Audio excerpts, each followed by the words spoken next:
What's up, guys? In today's session, I'll be talking about mirroring data from Azure SQL into Microsoft Fabric by using a very simple and cool hack. This topic is specially meant for the ones who want to quick transport their data from Azure VM into Microsoft Fabric in a periodic or a near real-time sequencing. But before I begin, let me talk to you about Delta Lakes, Delta Parquet files, and how the data is structured in Fabric and what makes Parquet files so special from execution and data retention point of view. Requesting you to view the video till the end, and just in case if you have not already subscribed to my channel, please do so. So yeah, here we go. So let's begin with how data is stored in Parquet files.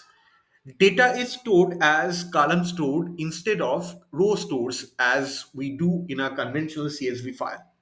And we have run length encoding. We have cardinality features. Cardinality as in, implying the uniqueness of a column. More your data is unique in a column, lesser is the compression.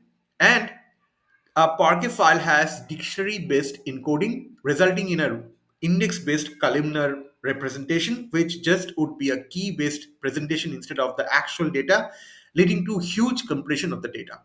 Okay, so much of theory. Let me try to explain it by using an example. As an example, I'm showing you a table in a CSV file. On one column, we have the employee IDs, and on another column, we have the country names these employees are holding visas. So it's a very simple column, and let me show how the data is stored row stores as compared to the column stores that we do on Parquet files. This is how the row store is storing the data. So we have the rows, one row after another. The rows are stored, and obviously, as you could understand, that This is going to make things a little slower. For example, when you are trying to do a query, perform a query like this, can you fetch me all the employee IDs, irrespective of wherever they're holding their visas? I want the list of all the employee IDs. So as you can see, this list is having this employee IDs nodes. They are a bit spread apart from one another. So consequently, this is going to make the process very, very slow. More the data, more is the slowness. So in order to avoid that, there is another solution. So whereby we are not storing the record by rows, rather by columns. Let me show you what I and there obviously how the data is stored. So we have all our columns getting stored one next to the other, and all our corresponding data are also getting stored, dumped next to one another. So as a result, you see, if I'm going to query all the columns, all the columns of the employees, it's going to be very, very fast, and it's going to fetch the data in a much, much cooler and much, much, optimized way to as compared to the previous option of row stores. Plus, at the top of this, we also do a lot of optimization that's going to make the execution as a whole much, much faster. So it's known as a kind of encoding, which I'm going to show you. Imagine we have a data set like this where we have names of few scientists and theories that they have worked on. So it's a very small list, and we have on one side the names of scientists and the theories or the matters that they have worked on. So we can we can see like basically it occupies a huge amount of space with while we are talking about the names and the theories. But essentially, if we are using a very special encoding known as run length encoding, we can compress the data to a huge number of folds. And you know what I mean? What I am showing you is basically imagine we have a chain of numbers like there are some numbers that are repetitively coming, and what if instead of writing all these numbers in in their originality, why don't we break them up in and show like how many times they're getting repeated, and instead of showing the exact number. So essentially that is going to crumble up into something like this, like we have five eights, we have three fours, we have four fives, and we have two sixes. So you see, by this notation, you are actually showing the actual data itself, but in a much compressed way. We are doing the exactly the same thing in our encoding. Let me show you how.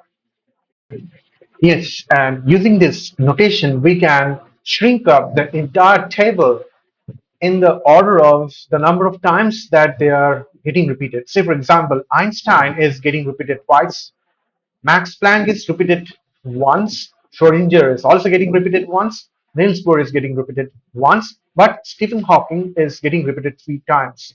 So depending on where are, I mean, the coordinates of this variable. So for example, Einstein is located in the first position.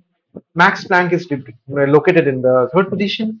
Schrodinger is located in the fourth position. Like that, we can further couple up the repetitions, the number of repetitions with the position and the coordinates. So, I mean, the whole postulate of the whole presentation looks like this, like, in a very small way of 2 1 1 3 1 4, like that, we can shrink up the entire table in a tuple of number of repetitions with the position of these variables. So as you could see, the more number of unique values is going to be the unique values if the number of unique values are more, if they are not repeated more. So it is going to be compressed less, whereas if it is repeated a number of times, the compression could be to a great extent. So this is exactly what is happening in run length encoding. And with that, let me take you back to my presentation and let me start with data lakes before we go on to delta lakes. So data lakes are what? Data lakes are general purpose storage accounts that is capable of storing structured, semi-structured, and unstructured data, which is no prior structuring of data is needed. That can be used in context of big data scenarios like social media, machine learning, legacy data from organizations over years, in forms of containers, tables, file shares, and queues. It has a huge array of advantages with terms of flexibility, scalability, integration, and interoperability, as well as replication. So this is what the data lake, and Delta Lake is what? Delta Lake is just built on the top of data lakes. It's an open source storage layer that brings ACID transactions to Apache Spark and big data workloads. You can create a Delta Lake on top of a data lake. Time travel, this is the most interesting feature of our Delta Lake. So Delta Lake stores data in versioned Parquet format with timestamp indicating when it was written. So Parquet format is what we just were discussing in our indexes and run length encodings and all that. And Delta Lakes are executed on top of Apache Spark, which is actually an open source distributed computing system. Spark offers a powerful framework for distributed processing of large data sets throughout clusters, cross clusters of computers, and supports a wide range of tasks like batch processing, machine learning, etc. And this is where we are going to discuss about today. So bringing together Azure data from Azure SQL databases into Fabric, where we are going to mirror our database from Azure, bring them into a SQL analytics endpoint item and storing the same in a Delta Parquet in OneLake. So this is what we just discussed, like the data in sequencing in how it is stored in Parquet and how optimized it is stored in with respects to when you are doing various kinds of queries and you're doing various kinds of various kinds of analysis of the data. So this is how the fabric is sequestrated. And let me go to here. So each mirrored Azure skill database has an auto-generated SQL analytics endpoint that provides a rich analytical experience on top of Delta tables created by mirroring processes. Users can have access to familiar TSQL commands. It works just exactly as you write a SQL statement on your SQL server. and that can define any query data objects. You can create your views or store props, but yes, but you cannot manipulate the data from SQL Analytics endpoints as it is just a read-only copy. This is a very important discussion, very important difference with the normal SQL Server script as compared to a SQL Analytics endpoint script of Fabric. You can perform the following actions in the SQL Analytics endpoint. You can explore the tables that reference data in your Delta Lake tables from Azure SQL database. You can create no code queries and views and explore data visually without writing a line of code. You don't need to do that. You can develop SQL views in inline table valued functions and store procs to encapsulate your semantics and business logic in TSQL. You can also manage permissions on the objects. You can also query data in other warehouses and lakehouses coexisting with the same workspace. And in addition to the SQL query editor, there is a panoramic paradigm of tools that can query the SQL Analytics endpoint, including the SQL Server Management Studio, the MS SQL extensions with Visual Studio Code, and even GitHub Copilot. Okay, and so without much delay, let me take you to the demo, which is what you have been waiting for so long. So go. And to do this, what I have done is that I have created some sample data to my existing Azure SQL database.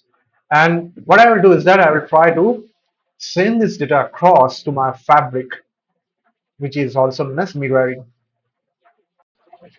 And this is my Fabric workspace, which I've created. And I am going to click on new item, and I'm going to filter to all items. I will select all items tab out here, and I will filter by mirrored Azure SQL database, whereby this prompt is going to come up. It is going to take a while to get loaded. And once this form gets loaded up, we can go to new sources and Azure SQL source, whereby we can provide the server URL. So let me copy it quickly.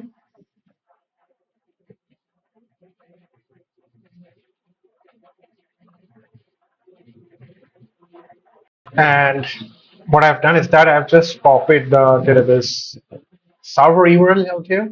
I've copied the database name out here, and I've given the connection name something like this, which comes by default, but certainly you can change this.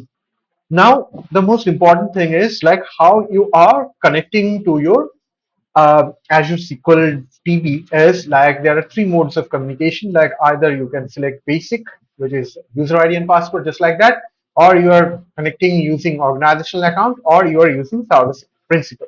So service principal essentially means you are going to create an infra ID app registration, and you're going to make use of tenant ID and the secrets and all those things. So it is always advisable to use service principal. Just for example's sake, I'm making use of organizational account. I'm connecting to my Azure SQL from my Fabric by clicking on connect. Let's see what happens now. Yes, and in no time, you could see all the list of the tables that are part of this Azure SQL database has got loaded. And there is also a checkbox out here which is showing like automatically mirror future tables, as because of which you can also mirror up any table that you're going to create in future. So that is also going to come as well. So without wasting time, we are just click on connect and see what happens next. And I'm going to create this create mirror database. So it's saying exactly the same name like subs demo DB, which I've created in my Azure SQL site. It's exactly retaining the same name by default, which you can suddenly change. And I'm giving a new name like hyphen fabric, and I'm creating the mirror database out here. See, like it's going through several phases. Like it's running, it's doing a lot of exercises, and it's creating various kinds of provisioning, and finally the replication is happening out here. So I could see the mirror database ID is this, the source is Azure SQL, source connection is this, and I could also query in TSQL, and it's running, it's the status is running. So I could open this in query in TSQL. I could uh, click on this and let's see what happens. And also there is an option to directly convert this into SQL Analytics endpoint. because of which you can also convert this into any kind of SQL activity you want to do. You want to create a stored proc, you want to create a query, you want to create a view, everything is possible. So I'm simply going to the schemas and I could see a TPO. This is where actually my stuffs are located under the tables, and it should keep on refreshing. And finally, I'd be able to see the list of all the tables that are come. So let's wait till the replication is over. And after a while, I could see like my tables, they have got replicated. And if I click on refreshing, I could see more number of tables that are flowing, that are getting created from Azure SQL into my Fabric. So that's it. That creates a trick of replicating the data from Azure SQL to Fabric end, and it's very simple. And just not that, in future, if you are going to create a new table in Azure SQL, that data is also going to come and flow in Fabric as well. So with that, let me conclude today's session. And I'd request you to just try this exercise from your end and let me know how it goes. Feel free to give me a nudge should you need me anytime. You always know my coordinates. And much love as always, Subhash.